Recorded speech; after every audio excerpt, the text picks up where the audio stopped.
This means focusing on the details. For example, I might envision an old wooden ship crossing the seas, rocking in the waves. I focus on the interior of the hull, the cross beams, and how they are assembled with wooden dowels. I concentrate on the motion of the ship rocking and the sails whipping in the breeze on deck. Just keep zooming in and out of the details in the scene.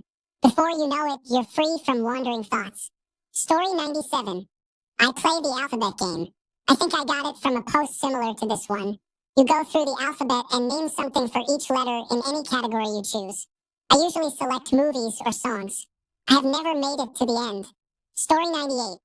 When I was young, I used to sing this song from The Simpsons in my head. Duff beer for me, duff beer for you. I'll have a duff, you have one too. But gradually, the song would scare me as I recalled that in the episode. The circus dolls would become quite creepy. Afterwards, I transitioned to, I'm a goofy goober, yeah. You're a goofy goober, yeah. We're all goofy goobers, yeah.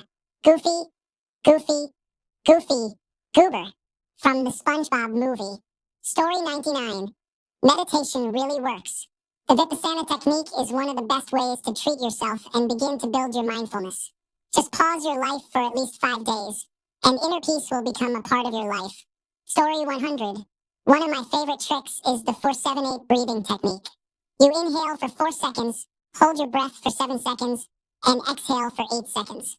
It really helps calm the mind and relax the body. Story 101. I use the alphabet. I think of random words for each letter.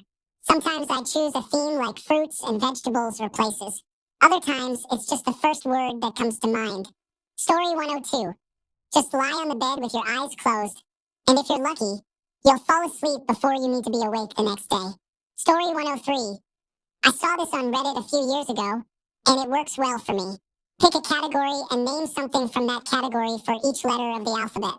Sounds easy, but I usually try to pick titles of books I've read, as I am an avid reader. Sometimes, I have to think of multiple words starting with a particular letter to remember a title that fits. Keeps me focused on something but isn't so complex that I stay awake. Story 104. Doesn't work when you're already in bed or when it's too late in the evening, but going for a light 20 to 30 minute jog helps. I'm not a skilled runner or a very athletic person, but a light jog after work almost guarantees better sleep. Story 105. Put your phone screen down and set your phone to silent mode so that no notifications or tones can interrupt you during the night. Story 106. I imagine a golf course in my mind. It may seem silly, but it helps me fall asleep due to its repetitive nature. Story 107. Focusing on a blank, matrix-like white room allows my mind to wander. When unusual non-real-life events begin to occur, I fixate on them, and I know I'm drifting off to sleep. It works every time. Story 108. I sleep better when I am cold, so I turn all my fans on high and focus on breathing steadily. Once I start shivering, I put my blanket on. I am usually asleep within 10 minutes after that. Story 109. It sounds strange, but I pretend I am doing something very important and responsible. Story 110. Eating a few hours before sleeping and removing electronic devices a few hours before bedtime makes a significant difference. Story 111. Putting one leg outside of the covers.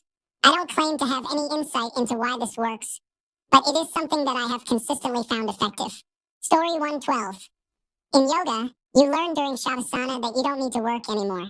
That has been my lifesaver. I tell myself, I don't need to work or run anymore, and I feel how I relax. Breathing techniques have also helped a lot. Story 113. A passionate experience leaves me exhausted, lacking the energy to brush my teeth or even put in my mouth guard. Story 114. Audiobooks and podcasts can be enjoyed at a low volume. Set the timer for the end of the chapter or episode. It works every time. Story 115. Waking up at 4 a.m. for work. My job involves lifting heavy concrete all day and handling other construction projects. Then, I still attend Bible study or church classes at night. By the time I have the kids in bed and fed around 9 p.m., I'm falling asleep, no matter how many colas I've drunk. Intimacy with my wife used to help as well.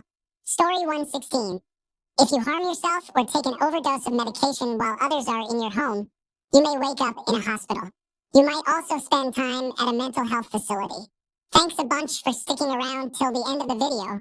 Remember to subscribe, and until next time, stay awesome and goodbye. Story 1. The friend who does not feel the need to fill every silence with conversation.